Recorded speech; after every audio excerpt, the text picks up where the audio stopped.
Sometimes today's news doesn't just inform, it challenges us to think deeper. From how we run our legislatures to how we care for our weakest, from power in the sun to power in the people. Today's headlines are 5 chapters of one connected story.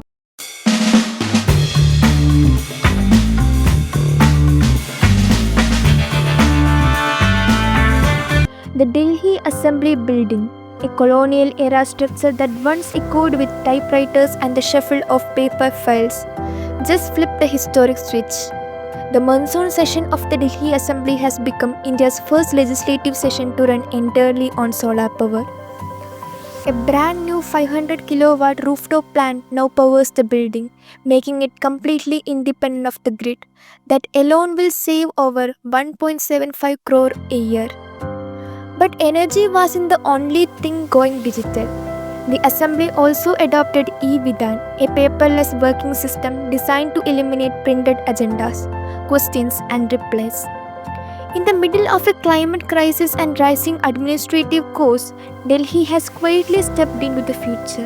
But while Delhi's assemblies go solar, millions across the country still battle hidden deficiencies, not of light but of iron.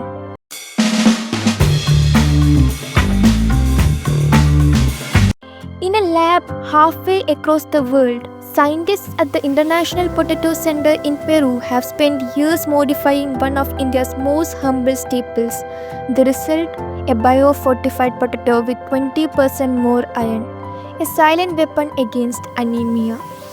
The germplasm has now arrived at Indian Council of Agricultural Research's Central Potato Institute in Shimla, where it's being tested for Indian soil and Indian plates. Iron deficiency affects over half of Indian women and children. Unlike tablets or tonics, these potatoes don't ask for complaints. They just blend into dinner and silently do their job. Earlier, vitamin A-rich sweet potatoes were introduced in Karnataka, Assam, West Bengal and Odisha. Now, iron-rich varieties aim to fight hidden hunger. But while science works quietly to include more people at the table, some policies, even well-meaning ones, end up leaving people out.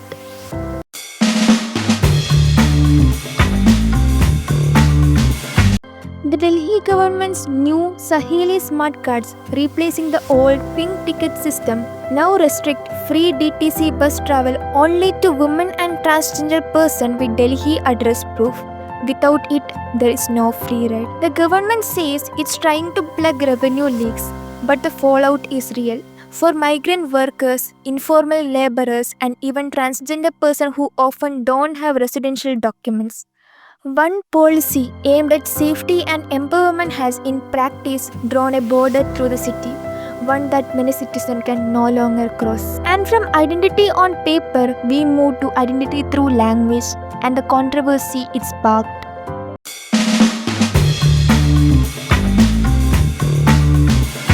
A letter from Delhi police referred to Bengali as a Bangladeshi language triggered outrage across Bengal.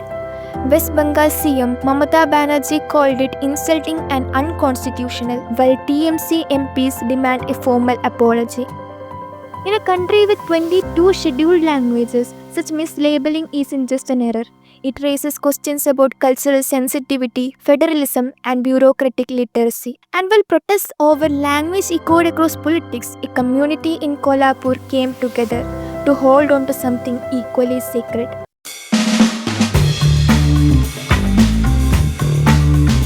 Her name is Mahadevi.